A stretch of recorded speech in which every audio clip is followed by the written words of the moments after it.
Je suis le bon berger. Je connais mes brebis et elles me connaissent.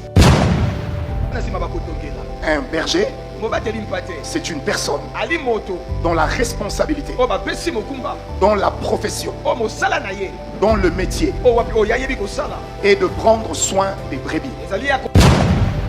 Le berger, c'est celui qui a la capacité de donner sa vie pour ses brebis. Dans l'intérêt du berger, que les brebis puissent se multiplier. Parce que lorsque ces brebis se multiplient, sa richesse aussi s'accroît. Ça veut dire que quand Dieu dit à l'homme de se multiplier, de remplir la terre, d'assujettir, il est en train de s'illustrer, non pas comme le berger des corps, mais comme le berger des esprits.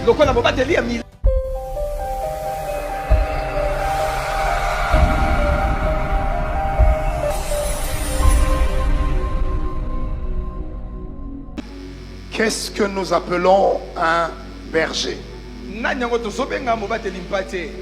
Comme j'ai dit, donc j'ai la responsabilité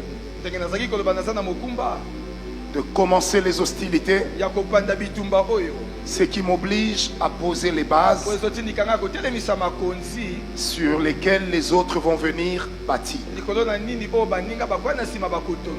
Un berger, c'est une personne dont la responsabilité, dont la profession, dont le métier est de prendre soin des brebis.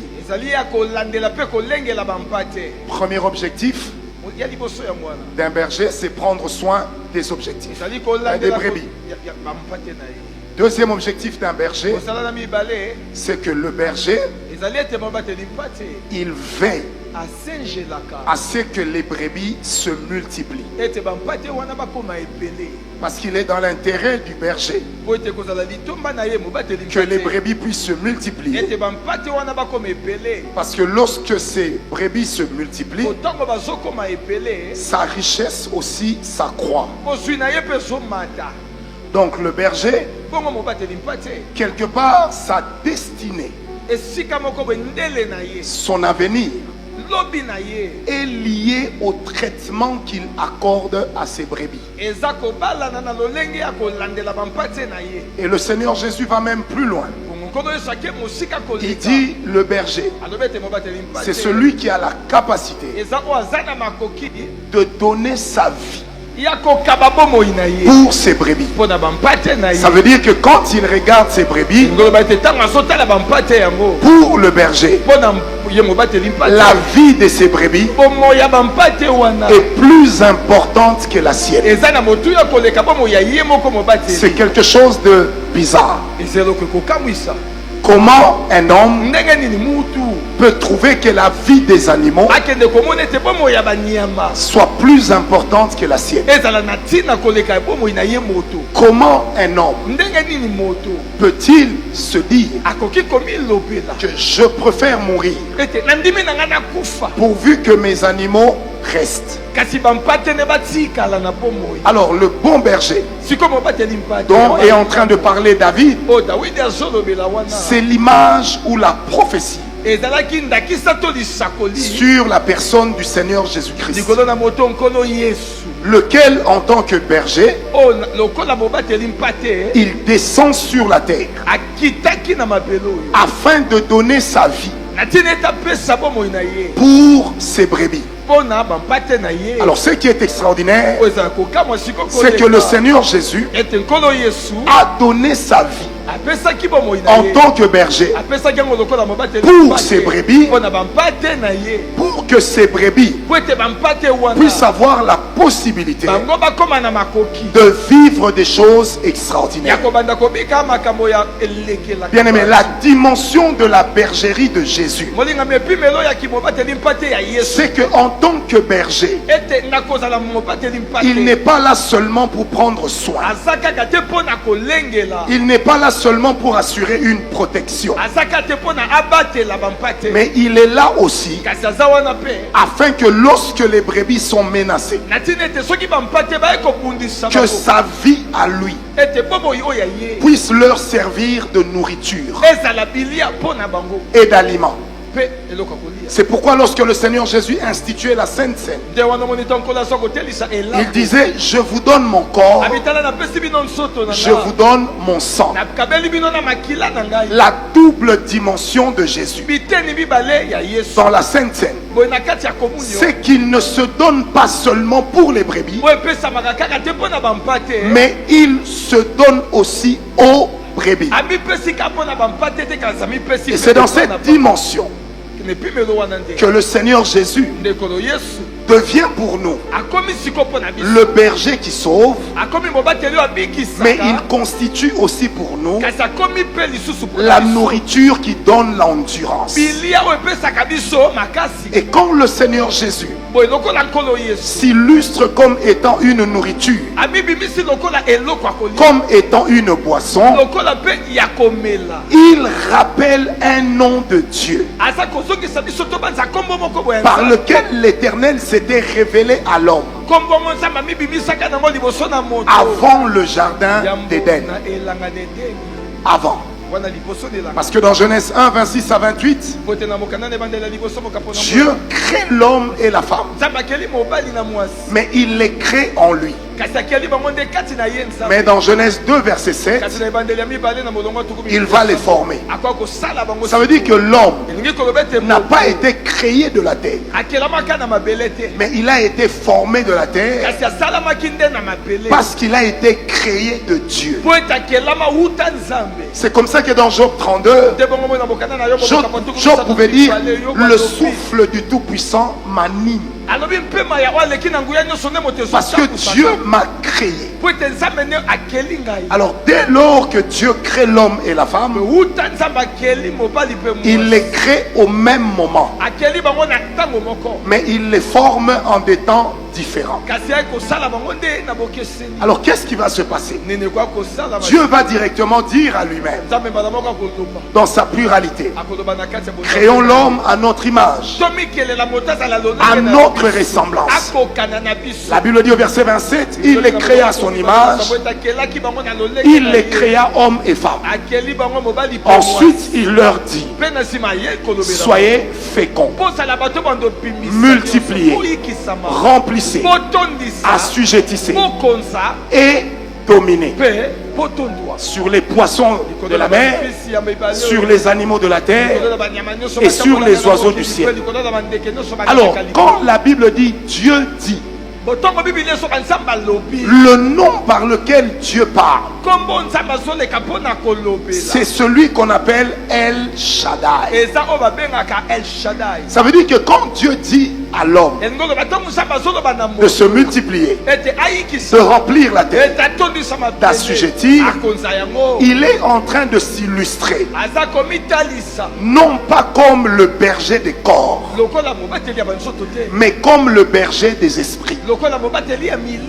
Parce que l'homme et la femme sont esprits. Ils ne sont pas encore dans le jardin. Mais Dieu dit déjà, il faut que l'homme et la femme puissent être comme moi. Mais comment Dieu est? La Bible dit, au commencement, Dieu, il créa. Ça veut dire que Dieu fait toutes choses dans sa toute puissance. Et le nom qui ressort encore, c'est El Shaddai. Mais que veut dire El Shaddai? El Shaddai veut dire le Dieu tout-puissant, le Dieu autosuffisant, le Dieu omniscient. Mais dans El Shaddai, il y a une dimension en hébreu. Quand on parle de Shaddai et qu'on enlève le premier mot Shad, Ça donne exactement le sein d'une femme qui est en train d'allaiter son bébé pour que le bébé ait la matière qu'il faut afin de croître, de se développer et de devenir comme lui. C'est comme ça que El Shaddai a une dimension dans laquelle Dieu n'est pas seulement père, mais Dieu est aussi une mère. Celui qui nourrit le petit pour donner au petit les éléments nutritifs qu'il faut afin que celui-ci se développe. Alors quand David dit que l'Éternel est mon berger, je ne manquerai de rien, c'est la même pensée qui dit exactement que l'Éternel me donne ce qu'il faut, et c'est ce qu'il fait qu'il soit mon berger. Dieu n'est pas un père irresponsable, mais Dieu est un père responsable. Est-ce que je parle à quelqu'un ce soir? Bien-aimé, peu importe ce dans quoi tu te trouves, avant que Dieu ne réponde à ta prière, il répond d'abord au cri de ton esprit. Voilà pourquoi même en Égypte, Israël n'avait pas prié, mais Israël avait crié. Et Dieu a dit à Moïse, les cris d'Israël sont arrivés jusqu'à moi. Mais à quel moment Israël a crié? Il n'avait pas de lieu pour faire des cultes, mais la souffrance endurée en Égypte a tellement pressé l'âme et les esprits des Israélites que Dieu, qui est la mère d'Israël, a senti les vibrations de l'enfant qui pleure. Et il s'est dit, maintenant je dois me lever pour venir répondre aux besoins de cet enfant. Bien aimé, la dimension de la bergerie de Jésus, c'est qu'il a la capacité de répondre même aux prières qu'on n'a pas adressées. Or, une chose lie le berger à la brebis, c'est l'intimité. C'est l'intimité. Les brebis sont les seuls qui ont la capacité de voir la nudité du berger. Parce que quand le berger est en train de se changer, quand il est en train de se nourrir, même quand il est en train de se revêtir, les brebis sont là. Parce que les brebis cachent une dimension importante.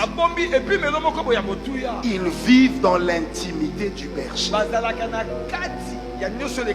Et si Dieu est notre berger, il nous donne la possibilité de vivre dans son intimité.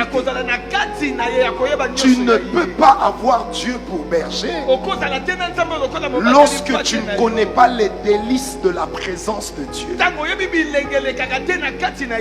Or, la présence de Dieu a une dimension cachée. Elle a aussi une dimension publique. Dans la dimension publique, tout le monde peut dire j'ai senti la présence de Dieu.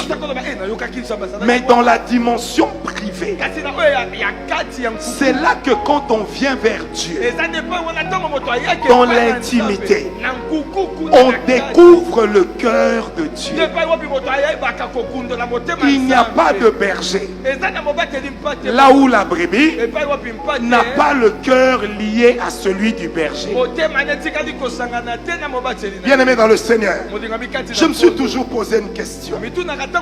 Dans Apocalypse, la Bible dit que lorsque le Seigneur Jésus sera en train de venir sur son cheval blanc, son nom sera écrit en deux endroits. Premièrement, il sera écrit sur le front. Deuxièmement, il sera écrit sur la cuisse. Mais qui peut voir la cuisse d'un homme en soutane?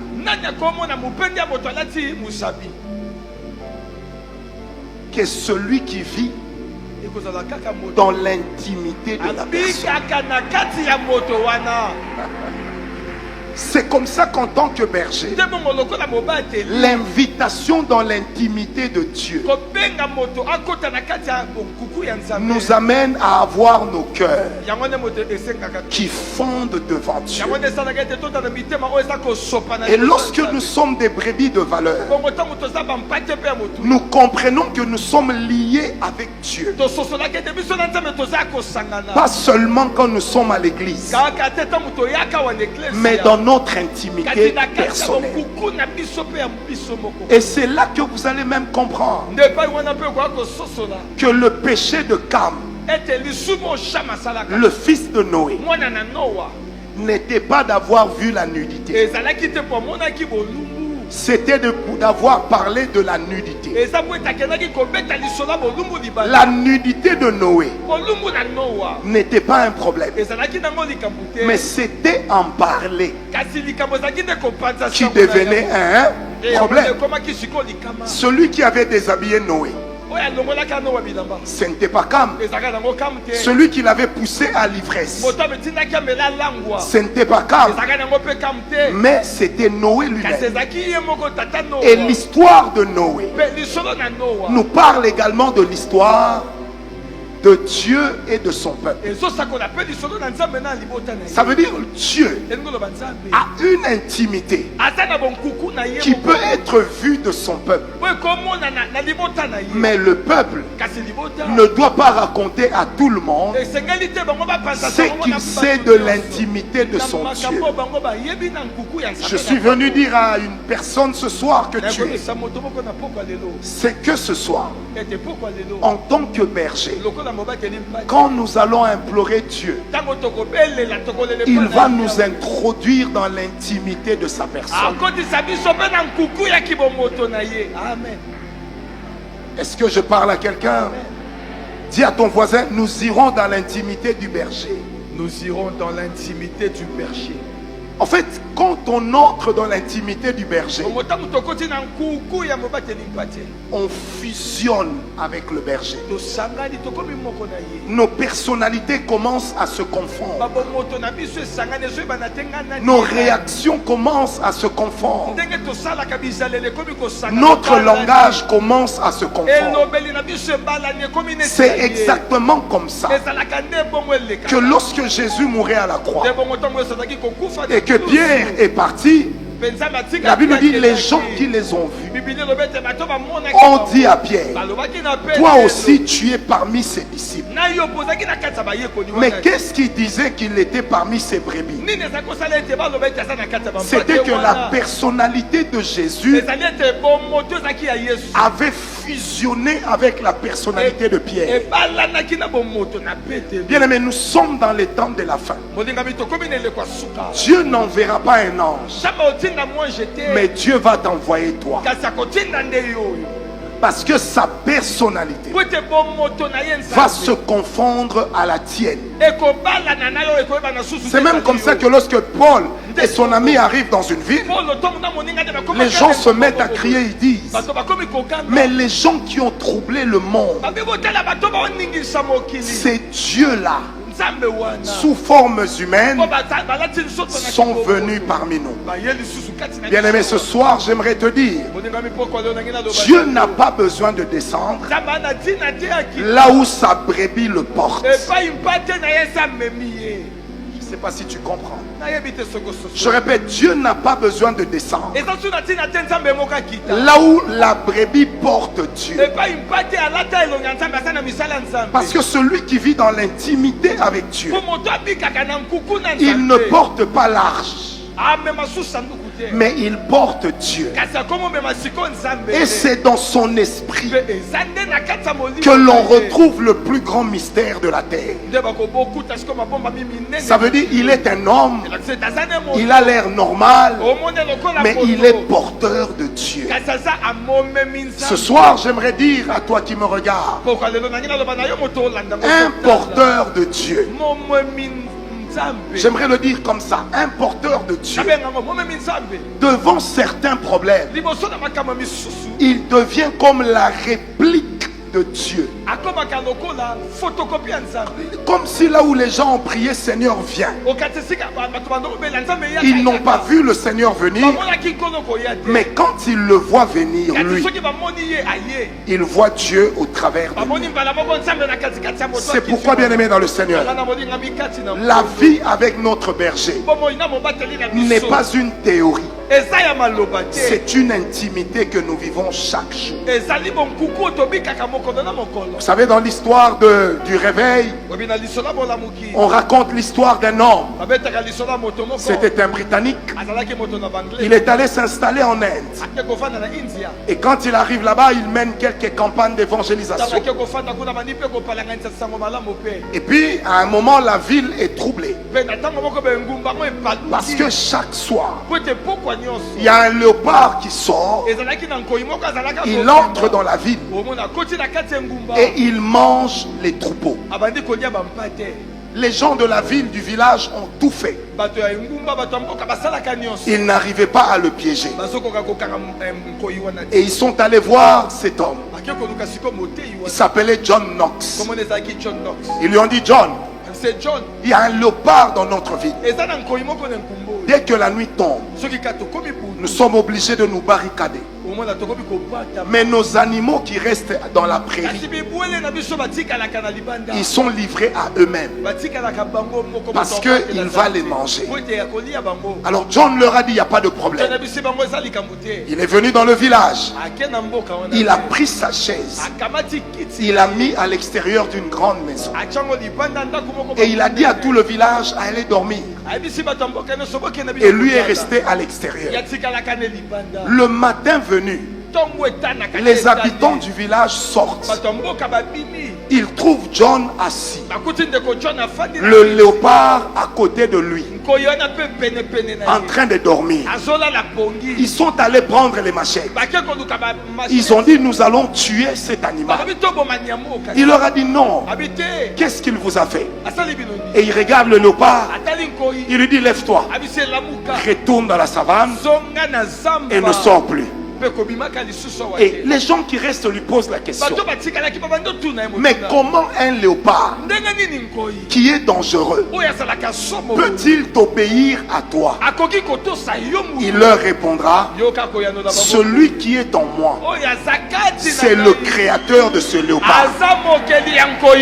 Et quand je parle au léopard, le léopard entend la voix de celui qui l'avait créé. On lui dit, mais comment tu peux en être sûr? Il dit, c'est simple. À part le sang, à part l'âme et l'esprit, j'ai l'esprit de Dieu. Je suis un porteur de Dieu. Donc là où je suis, certaines situations ne peuvent plus arriver parce que je porte Dieu.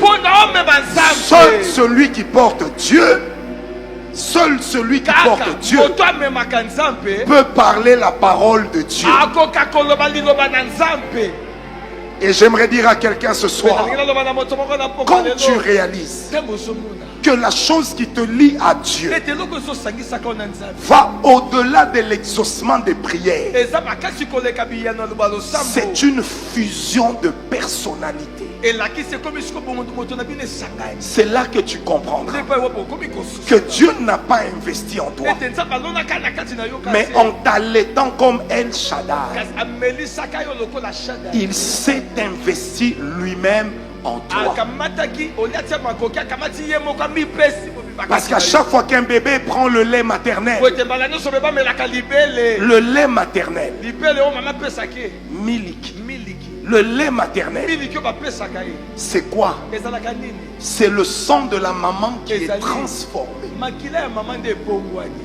Est-ce que quelqu'un voit là où je parle? C'est le sang de la mère qui est transformé. Ce qui fait que toute sa vie, l'enfant porte aussi la vie de sa mère. L'enfant porte aussi la vie de son père. Et si nous sommes allaités à la mamelle de El Shaddai, nous portons aussi la vie Dieu. C'est pourquoi l'Éternel est mon berger. Je ne manquerai de rien. Pourquoi je ne manquerai de rien? Parce que la Bible m'a dit, à l'Éternel la terre et tout ce qu'elle contient. Ça veut également dire qu'en tant que Dieu, en tant que Père, en tant que Mère, nous sommes la priorité de Dieu. Vous savez, moi je suis marié, père de 4 enfants. Une chose que j'ai remarqué avec ma femme, quand nos enfants étaient bébés, quand un enfant pleurait, avant que l'enfant ne pleure, si tu la déranges, elle te dit je suis fatigué. Tu la touches un peu, elle te dit le poids de la journée. Mais quand le même enfant pleure, tu as l'impression qu'elle tire une force. Elle va se lever et elle va allaiter. Un jour je lui ai dit, ma chérie, finalement tu as accouché de mes rivaux ou de mes enfants? Elle me dit pourquoi? J'ai dit donc tu n'as pas le temps, tu n'as pas la force pour moi, mais tu as la force pour eux. Vous savez, elle est restée calme. Elle m'a dit, Francis, la différence entre toi et eux, c'est que toi tu es une personne extérieure à moi, mais eux, ils viennent de moi. Et quand ils pleurent, au-delà de leur voix, je sens des vibrations dans mon sein maternel. Elle me dit, même si je suis fatigué, leurs pleurs me rappellent que Dieu a divisé ma vie pour leur donner un peu. C'est la même chose que Dieu ressent lorsqu'il est notre berger. C'est-à-dire, les gens peuvent se poser la question, pourquoi c'est seulement lui qui est béni? Pourquoi c'est seulement à lui à qui on fait du bien? Ce n'est pas parce qu'il prie mieux que toi, mais c'est parce qu'il va plus en intimité que toi.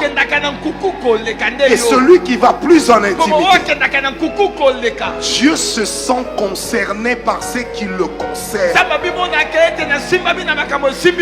C'est comme ça qu'il y a une dimension dans l'intimité avec Dieu. Là où on prie beaucoup pour les autres,